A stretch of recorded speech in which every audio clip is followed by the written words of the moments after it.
2006 সালের 28 অক্টোবর লগিবন্ডা ওইটার তাণ্ডব চালিয়ে 54 জন মানুষকে তারা খুন করেছে।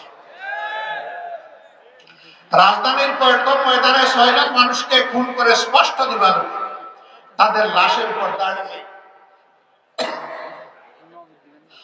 তারা নাচানাচি করেছে। এই দৃশ্য দেখে সেদিন অনেক মা, অনেক শিশু চিৎকার দিয়ে বেহুশ হয়ে গেছে, যারা টিভির সামনে বসেছে। সারা দুনিয়া ধিক্কার জানিয়েছে। কোথায় মানবতা? এইভাবে কি মানুষ খুন করে তাদের নির্মমভাবে খুন করার পর তাদের দেহের উপর দাঁড়িয়ে নাচা যায়?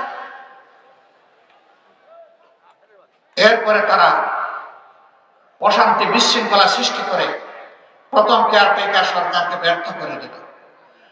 দ্বিতীয় কেয়ারটেকার সরকারকে তাদের পছন্দে গঠিত হলো, যার কারণে তৎকালীন নেত্রী বলেছিলেন এই সরকার আমাদের আন্দোলনের ফসল। এই সরকার এসেছিল 3 মাসের জন্য, গায়ের জোরে চালালো 2 বছর। তখন সংবিধানে কেয়ারটেকারের বিধান ছিল, সরকারের মেয়াদ ছিল 3 মাস।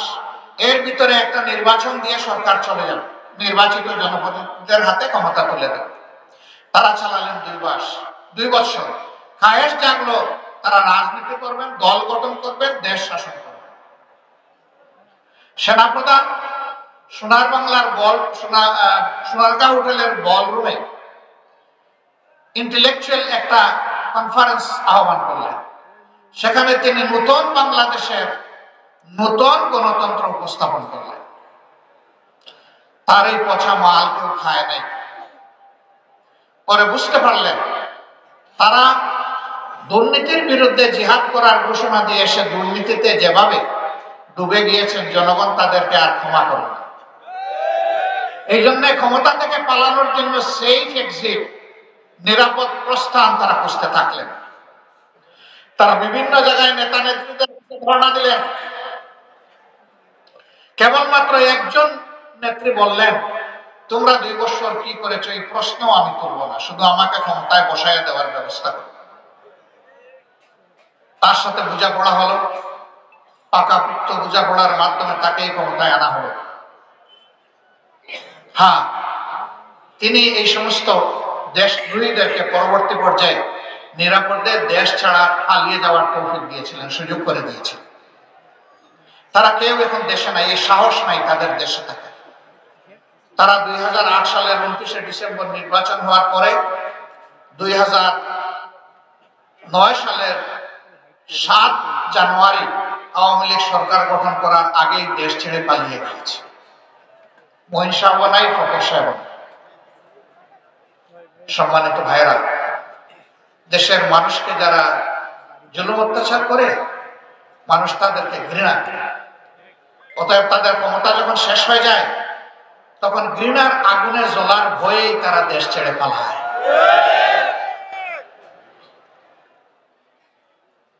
ক্ষমতায় আসার 2 মাস পুরা হলো না।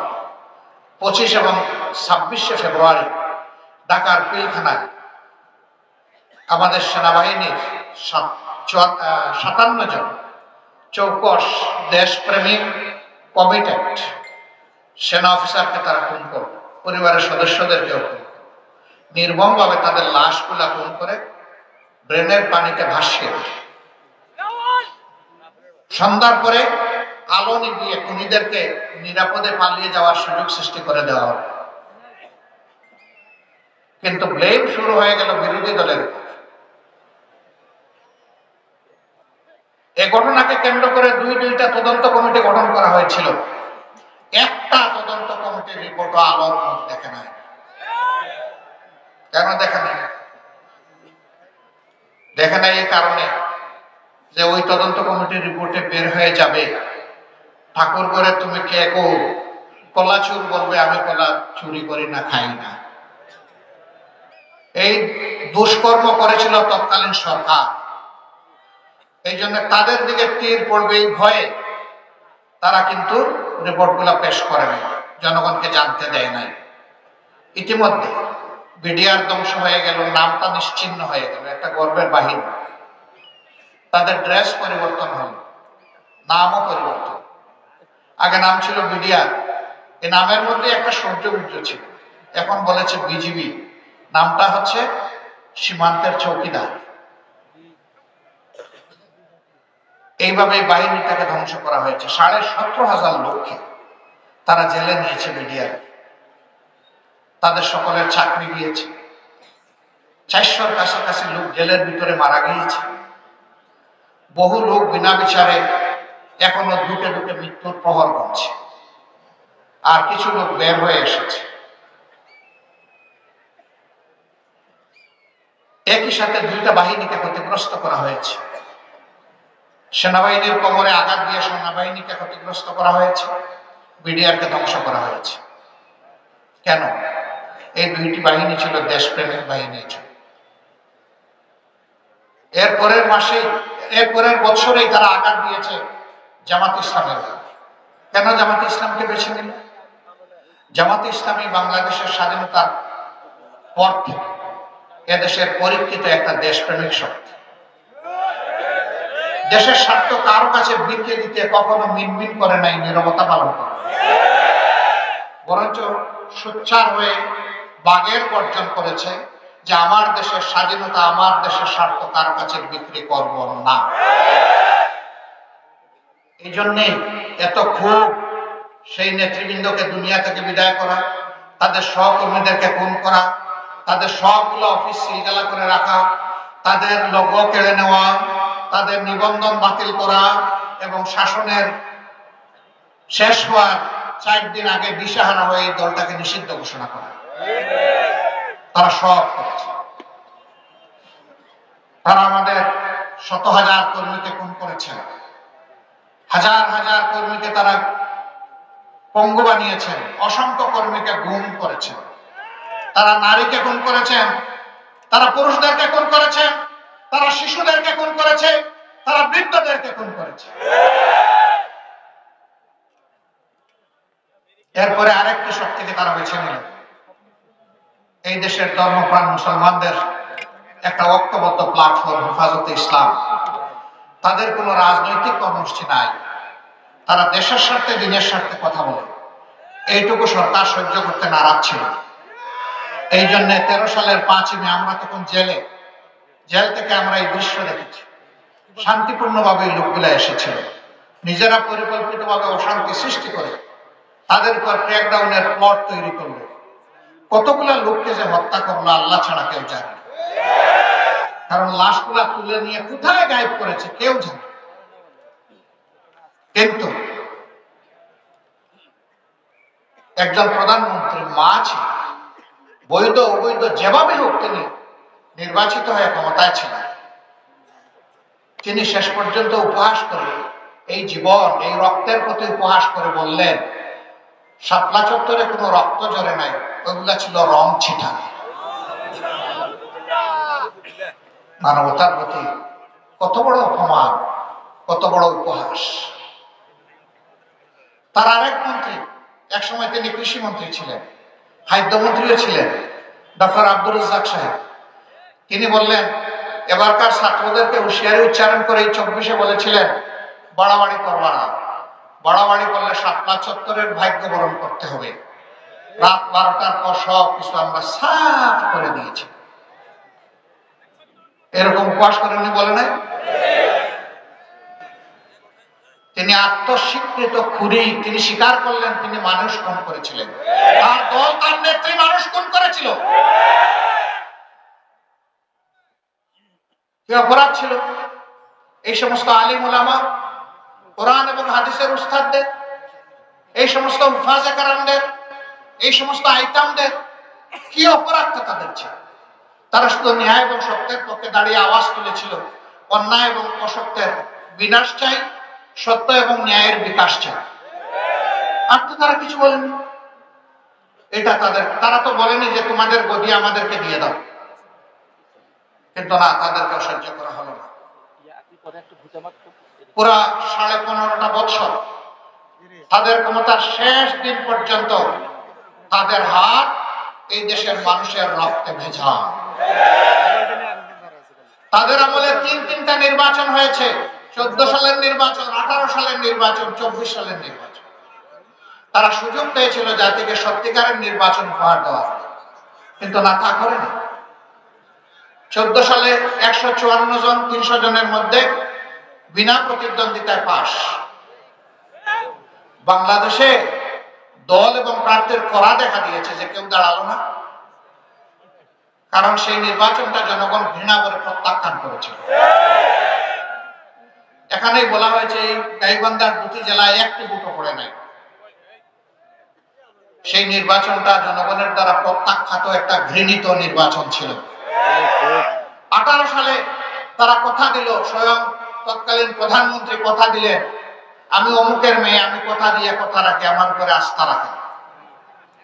এবার আমি সুষ্ঠু এবং নিরপেক্ষ নির্বাচন উপহার দিব, জনগণ তাদের মতের প্রতিফলন দেখতে পাবে।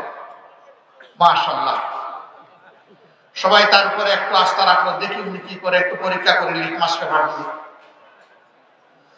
এবার ধৈর্য হারাইয়া নির্বাচনের দিন পর্যন্ত আর অপেক্ষা করা গেল না, রাতের বেলায় খালাস। এই নির্বাচনকে বিশ্বের জনগণ বলে মিডনাইট ইলেকশন, নিশি রাতের নির্বাচন।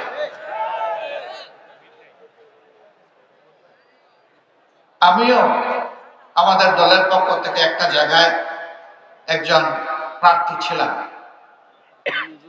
ঢাকার 15 আসন। 1.5 ঘন্টা ইলেকশন হওয়ার পরে 3 জনের মাথা ফাটলো, 2 জনের হাত ভাঙলো, 10 জনকে কিডন্যাপ করে নিয়ে গেল। আমি বললাম যে জীবনের বিনিময়ে আমার সংসদ সদস্য হওয়ার দরকার নাই, আমি ঘৃণা করে এই নির্বাচন প্রত্যাখ্যান করলাম। সাথে সাথে আমরা জানিয়ে দিলাম সারা বাংলাদেশের একই চিত্র, রাতে নির্বাচনের বড় অংশ শেষ হয়ে গিয়েছে, আর এখন দিনের বেলা তাণ্ডব চালানো হচ্ছে। এই ঘৃণিত নির্বাচন থেকে আমাদের সকল সদস্যদেরকে আমরা প্রত্যাহার করব। আমরা এই অবৈধ নির্বাচনকে বৈধতা দেইনি। সম্মানিত গাইবান্ধাবাসী, এই নির্বাচন ফেল, আর 24 সালে এমন ভয়াবহ অবস্থা সৃষ্টি করলো যে নির্বাচনের আর কোন পরিবেশই থাকলো না। এবার নির্বাচনে কি করবে, এখন কন্টেস্ট করার মতো প্রার্থী পায় না। এবার আমি আছি আর আমার মামু আছে, একই দলের প্রার্থী, সরকারি দলের প্যানেল থেকে, আবার একই দলের প্রার্থী তিনি নিরপেক্ষ নির্দলীয়, আমি আর দামি। এই মিলাইয়া হলো 24 সালের নির্বাচন। এই নির্বাচনকে, এই সংসদকে, এই মন্ত্রী পরিষদকে বাংলাদেশের মানুষ বলে দামি নির্বাচন, দামি সংসদ এবং দামি মন্ত্রী পরিষদ। এই দামিরা এবার ক্ষমতায় এসে এবার চিন্তা করলেন যে এতদিন তাণ্ডব চালিয়েছি, এখন দেশের পুরোপুরি জমিদারি এবং দখল আমাদেরকে নিতে হবে। তাদের হাত বা আস্ফালন জাতির প্রতি এমন ছিল যে তারা দেশের মালিক জমিদার আর সারা দেশবাসী ভাড়াটিয়া। মালিক এবং জমিদারি শেষ পর্যন্ত তার বাড়িতে থাকে, ভাড়াটিয়া চলে যায়, তাই না? এখন ভাড়াটিয়ারা কোথায় গিয়েছে? তারা যখন ক্ষমতায় ছিলেন মাঝে মধ্যে আমাদেরকে দেশপ্রেমিক বিভিন্ন সংগঠনের নেতা কর্মীদেরকে বলতেন তোমরা অমুক দেশে চলে যাও, টিকিট না দিয়েই বলতো অমুক দেশে চলে যাও। একটা টিকিট দিলে তো বসান্ত না ভাই, তাও দেয় না। হ্যাঁ, এবার টিকিটও কপালে জুটে না, এবার খালে বিলে নদী নালা দিয়ে পালাতে হয়েছে। কেন পালাতে হবে? আপনারাই না একমাত্র দেশপ্রেমিক ছিলেন, তো দেশ পারতেন, নিজের দলের কর্মীদেরকেও তো একটু সান্ত্বনা দিয়ে পালায়েন না। এই দেশে থাকেন, মালিক মুক্তার হয়ে লুটে ফুটে দেশটাকে খাইলেন, বিদেশকে সমৃদ্ধ করলেন গরিব দেশের মানুষের টাকা দিয়ে, নিজের একটা সন্তানকে দেশে রাখলেন, এমনকি সন্তানের বিয়ের জন্য দেশি একটা মেয়ে পছন্দ করতে পারলেন না। সেই আপনারা দেশকে ভালোবাসেন না? চমৎকার কথা। আমাদের কোনো বিকল্প বাড়ি নাই। আল্লাহ তাআলা এই দেশে আমাদেরকে পয়দা করেছেন, এই দেশ নিয়ে আমরা গর্বিত, আলহামদুলিল্লাহ। এই দেশের সুখ দুঃখ আমাদের সুখ দুঃখ, এই দেশকে বুকে নিয়েই আমরা বাঁচতে চাই, আর এই দেশের বুকেই আমরা মৃত্যুর পরে ঢুকতে চাই। অতএব আমাদের এই দেশকে ভালোবাসতেই হবে। ভাই বন্ধুগণ, গেল তাদের দুঃশাসনের যুগ, তারা অনেক কিছু করেছেন। এখন কি হবে বাংলাদেশ? এখন হবে তাই আপনাদের এই পাশের জেলার সন্তান ডানা মেলে বুক পেতে বলেছিল, বুকের ভিতরে তুমুল ঝড়, বুক পেতেছি গুলি কর।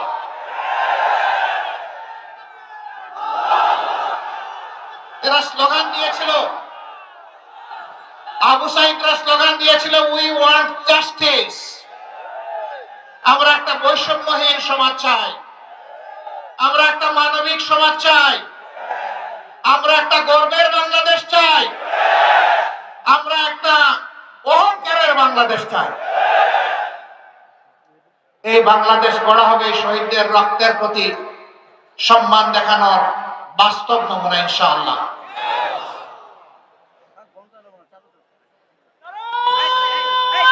এই দেশ গঠন করতে হলে চাঁদাবাজি বন্ধ করতে হবে, চাঁদাবাজি বন্ধ করতেই হবে, দখলদারি ছেড়ে দিতে হবে, সন্ত্রাস করা যাবে না, দুর্বলের উপরে সবলের অত্যাচার চলতে দেওয়া হবে না। অফিস আদালত, মিল, ফ্যাক্টরি, ইন্ডাস্ট্রি, কোর্ট কাছারি সব জায়গা থেকে ঘুষ নির্মূল করতে হবে, বৈষম্য দূর করতে হবে। মালিক তার বিনিয়োগের মূল্য পাবে, শ্রমিক তার ঘামের মূল্য ঠিক মতো পাবে, কৃষক মাঠে ফসল ফলাবে, সে যেন তার উৎপাদিত ফসলের সত্যিকারের মূল্য পায়। আবার যে মজুর মাঠে কাজ করবে সেও যেন তার ঘামের মূল্য পায়। এইভাবে দেশের উপর সমতা এবং সাম্য কায়েম করতে হবে। প্রিয় ভাইরা, তো সমতা হলো কোথায়? গোপালগঞ্জ বাংলাদেশের একটা জেলা, আর এই গাইবান্ধাও একটা জেলা। গাইবান্ধায় কি বিশ্ববিদ্যালয় আছে? মেডিকেল কলেজ আছে? কারিগরি মহাবিদ্যালয় আছে? কিছুই নেই। এগ্রিকালচার ইউনিভার্সিটি আছে? নাই। গোপালগঞ্জে কিন্তু আছে। গোপালগঞ্জে থাকুক, আমাদের কোনো সমস্যা নাই, এটাও বাংলাদেশের একটা জেলা। কিন্তু গাইবান্ধায় থাকবে না কেন? গাইবান্ধা কি বাংলাদেশের অংশ নয়? গাইবান্ধার মানুষের কি মুক্তিযুদ্ধ এবং এই 24-এর স্বাধীনতা সংগ্রামে কি কোনো অংশগ্রহণ নেই? গাইবান্ধার জনগণ কি দেশের উন্নয়নে অবদান রাখে না? যদি তাই হয়ে থাকে তাহলে এই বৈষম্যের অবশ্যই আমরা অবসান চাই, স্পষ্টভাবে দাবি করি। আমাকে গাইবান্ধার কেউ কথা বলে না। আমি আমার বিবেক থেকে কালকে ছাত্রদের নিয়ে বসেছিলাম, ওদেরকে জিজ্ঞেস করেছি রাত্রে 12টার দিকে, তোমরা বলো এখানে কি কি প্রতিষ্ঠান আছে। তারা যে প্রতিষ্ঠানের তালিকা আমাকে শোনালো, এই তালিকায় আমি যে কথাগুলো বললাম সেগুলো নেই। আমি নিশ্চিত হয়ে গেলাম এখানে এই প্রতিষ্ঠানগুলো নেই। আমি দাবি করছি এই সরকারের কাছে, এক থেকে যদি আর একটি উচ্চশিক্ষার প্রতিষ্ঠান গড়ে তোলার জন্য আপনারা পদক্ষেপ নেন, গাইবান্ধা যেন তার থেকে বঞ্চিত না হয়। যে কোনো একটা দিয়ে কমপক্ষে আপনারা শুরু করেন। অনেক জেলায় এখন এই প্রতিষ্ঠানগুলো হয়ে গেছে। তাহলে কি রাগটা এই জায়গায় যে গাইবান্ধার মানুষ একটু কোরআনকে ভালোবাসে? যদি এটা হয়ে থাকে তাহলে চরম অন্যায়। জানি না আগামীতে আল্লাহ তাআলা বাংলাদেশের জনগণের জন্য দেশ পরিচালনার দায়িত্ব কার হাতে দিবেন, এটা আল্লাহ ভালো জানেন। আল্লাহ তাআলা যদি আমাদেরকে এর জন্য কবুল করেন, ইনশাআল্লাহ দাবি তো আমিই করে গেলাম, আমাদের কাছে আর আপনাদের দাবি করা লাগবে না।